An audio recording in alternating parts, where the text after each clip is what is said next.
Off the dock and on the clock, Green Bay now officially has the NFL Draft. I can think of no better place to host the NFL Draft for the great state of Wisconsin and Green Bay. A ceremonial football ferried across Lake Michigan being biked north right now from Milwaukee to Lambeau Field.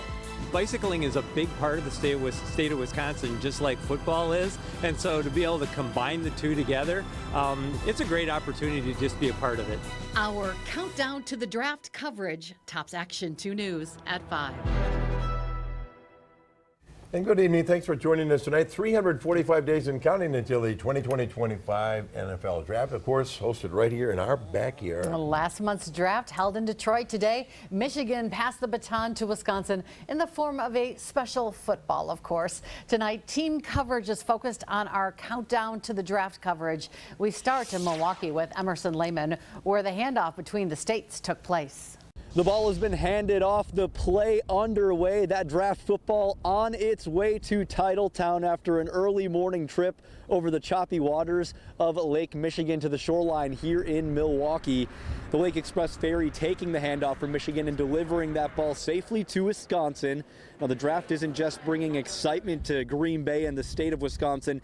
It's expected to bring over 250,000 visitors and an economic impact of $94 million to the state, something Governor Tony Evers says everyone can celebrate. We're the home of Titletown. We sure the hell aren't going to fumble it on our own turf.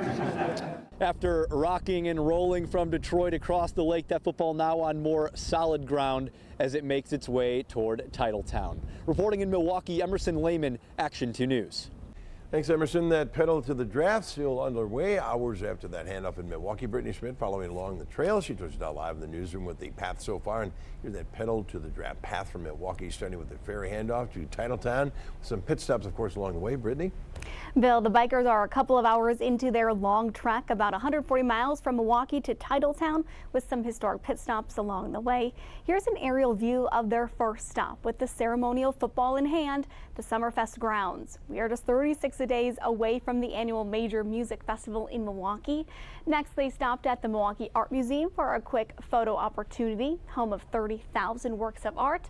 Then they got back on their bikes. Peter and Tracy Fluke on their tandem bike and headed north along the lakeshore to Manitowoc to the Farm Wisconsin Discovery Center, a place that highlights Wisconsin's rich history of agriculture. Our crews caught up with the bicyclists along the path, embracing the football-like weather today. It's truly an opportunity to showcase Wisconsin, our communities, the football culture, and also our great outdoor recreation culture and offerings across the state. Biking is something that's truly Wisconsin, just like football. You might not think they go together, but here we are today, cycling to hand off the football for the draft in 2025, and we hope when folks come to the draft that they're here to come visit our communities too, and maybe try biking or some other outdoor recreation. At this time, the bikers should be getting pretty close to their stop in De Pere before continuing on their path to Titletown. We will continue to follow the pedal to the draft brigade as they inch closer, mile by mile, to eventually meet up with kids to honor another Packers tradition. Cammie. Brittany, thank you. Of course, our Emily Byer is on the ground, standing by for that caravan making its way to Lambeau Field. Emily. Cammie, we're here on Armed Forces Drive. We are at the ready at the entrance of Ray Nitschke Field. You can see here beautiful Lambeau Field in the background. What a gorgeous day. This would be a wonderful day to get the kids involved in that bike ride. Now the Packers are asking you and the family to come on down here. Be here at 6 o'clock sharp. Of course, the Packers putting their own twist on the draft by including the kids with the biking tradition. It was first started under the legendary Vince Lombardi in 1958. Since then, kids bring their bikes to Lambeau Field to catch a Packers player and ride over to training camp with them. And in about an hour, kids will help finish that final leg of the journey to Lambeau Field along with the caravan that is still making their way here. So again, grab your green and gold gear, get here. Again, the clock is taking you off 1 hour to meet us here at the entrance of Ray Nitschke Field. Bill. All right, Emily, thank you. Jason Zimmerman continues our team coverage from Lambeau Field with a countdown clock to the draft is about to be unveiled. Jason. Bill, that clock is all set to go, I'm told. Fans are just starting to gather inside the Lambeau Field atrium for tonight's big event. That clock right behind me, you can see it. It is all covered up just above a sign greeting fans either coming to a game or visiting the stadium for another event. This is an exciting time for fans and a chance to show off the stadium and the city to a worldwide audience. Many people telling me it is long overdue, and having a countdown clock on display will allow every second to be savored leading up to the draft next spring. Once in a lifetime opportunity for the Packers, being the smallest city in the NFL out of 32 cities. Yes, that's huge. The unveiling of the countdown clock is scheduled to take place right around 6:30. We'll be streaming it online as well. Reporting live at Lambeau Field, Jason Zimmerman, Action 2 News. Thank you, Jason. And as he just mentioned, we'll be streaming the countdown ceremony live on WBAY.com and, of course, our Facebook page as well. It's now 345 days until the first night of the 2025 NFL Draft. Action 2 News is covering all the aspects of the lead-up to this major event. Tomorrow we begin a weekly series called Countdown to the Draft, showing how the community is preparing for hundreds of thousands of people coming to Northeast Wisconsin next April. Find all our draft reports at WBAY.com/draft. Now to take a live look outside our Lambeau Field by our Skycam network. Clear this sunny evening out there tonight, following some really nasty hazy skies. Hazy skies once again. It will get colder by tonight. Some of the viewing area will be under a frost advisory. Let's go right to meteorologist David Ernst with your first alert forecast. David. Cammie, Bill, with clear skies tonight and winds that will turn lighter. Temperatures will drop fast after sunset. And as mentioned, we do have a frost advisory for some of our northern areas. And to go to Marinette northward, it does include northern Oconto and northern Marinette counties, as well as Langlade, Forest, and Florence counties. That's where temperatures tonight will be cold enough to support at least some patchy frost. So if you have any cold sensitive plants up that way, you may want to bring them inside or cover them up. Area-wide, we are generally running cooler than we were yesterday at this time by several degrees. We're still holding on to lower and middle 60s around the Fox Valley and westward, already down into the 50s along the Lake Michigan shoreline. Winds are still a bit brisk right now, especially from the Fox cities towards the lake shore, 10 to 20 miles per hour. But as we get closer to sunset, those winds will settle down and speeds will drop under 10 miles per hour throughout the night. We will stay quiet here on First Alert Viper Max. Just a little bit of high cloud cover lingering across southern Wisconsin.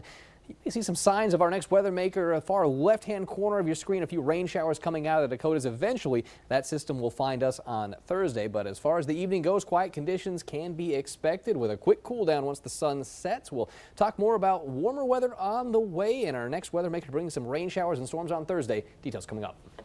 David, thank you. Wisconsin Republican-controlled state Senate has voted to override 9 vetoes from Democratic Governor Tony Evers. Among those overrides include bills regarding funding to combat PFAS pollution, managing gray wolf populations, and requiring new post-election audits.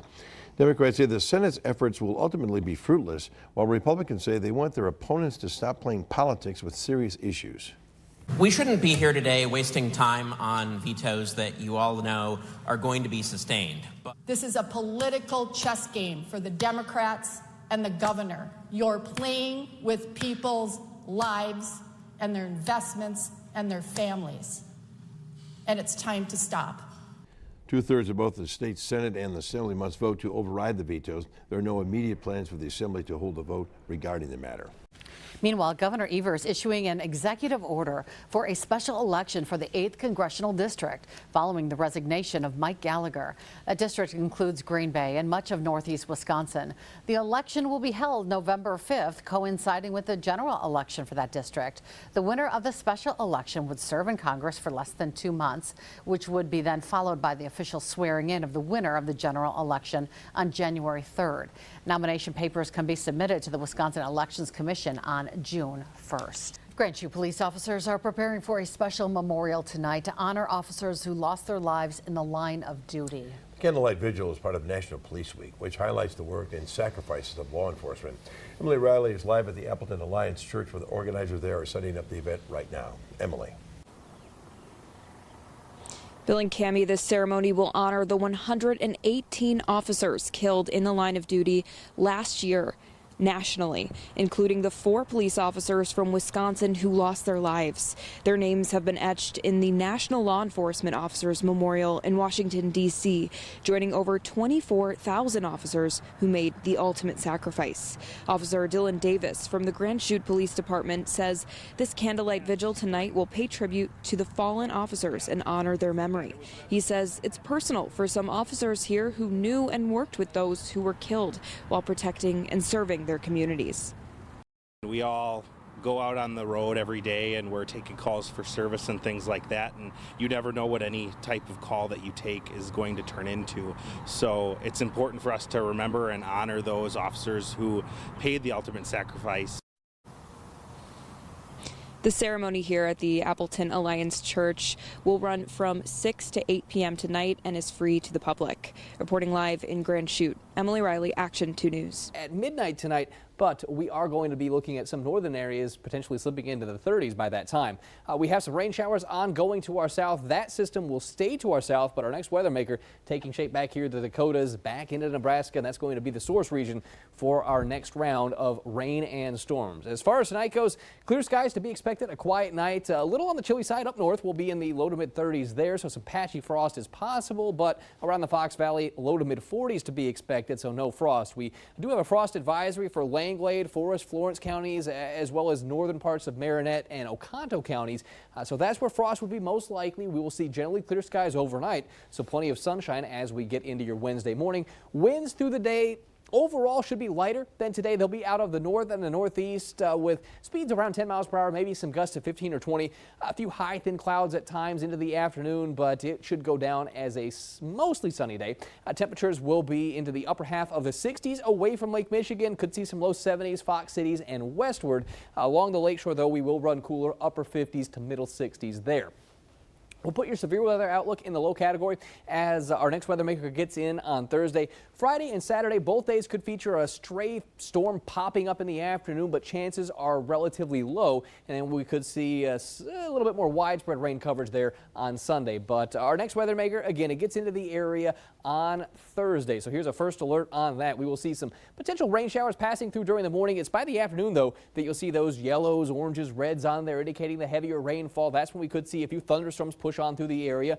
For now, we'll keep the severe weather outlook in the low category, but we'll keep an eye out for anything on the stronger side. Heading into Thursday night, rain showers start to pull east of the area. They wrap up overnight. We'll see a mix of sun and clouds on Friday. During the afternoon, can't rule out a stray shower or thunderstorm popping up. This runner predictor has us staying dry, and it's likely that that will again be the case on Saturday. So we'll start the morning out dry with a mix of sun and clouds, and into the afternoon could see a stray shower or a storm pop up, but nothing widespread. We had a lot of haze in the sky yesterday, not so much the case today. As we go into tomorrow, we'll be watching for more of that haze to return late as that next weather maker gets in on Thursday. Now, with the rain and storms around on Thursday, you may not notice that elevated smoke, but perhaps some of it does linger late and into Friday, so we'll have to keep an eye out for a little bit of that haze returning to end the week. How you doing, everybody? The Phoenix find a new coach in more ways than one. Green Bay hiring radio show host and analyst Doug Gottlieb to lead the men's basketball program. His resume includes AAU coaching reps, but this will be Gottlieb's first college coaching experience. He was a consultant last year at Oklahoma State, his alma mater. He appeared on the Inside Wisconsin show today, and he spoke at length about the value of his consulting work and those AAU reps. Gottlieb was a finalist for this same job a year ago when Josh Moon hired Sundance Wicks instead. Wicks, of course, left for the Wyoming job over the weekend. Gottlieb was born in Wisconsin while his father, Bob, coached at UW-Milwaukee back in the 70s. Gottlieb may be taking this new job, but he's not quitting his old job. He's going to keep doing his radio job and trust his time management skills as he achieves his lifelong dream of being a D1 head coach. I feel like it's a promotional element for everything Green Bay. It doesn't mean we're going to do inside Green Bay Phoenix men's basketball at every moment. But there aren't any other Division I coaches that have a national radio show. So it's going to be about time management skills. But I'm only really dark for those 2 hours.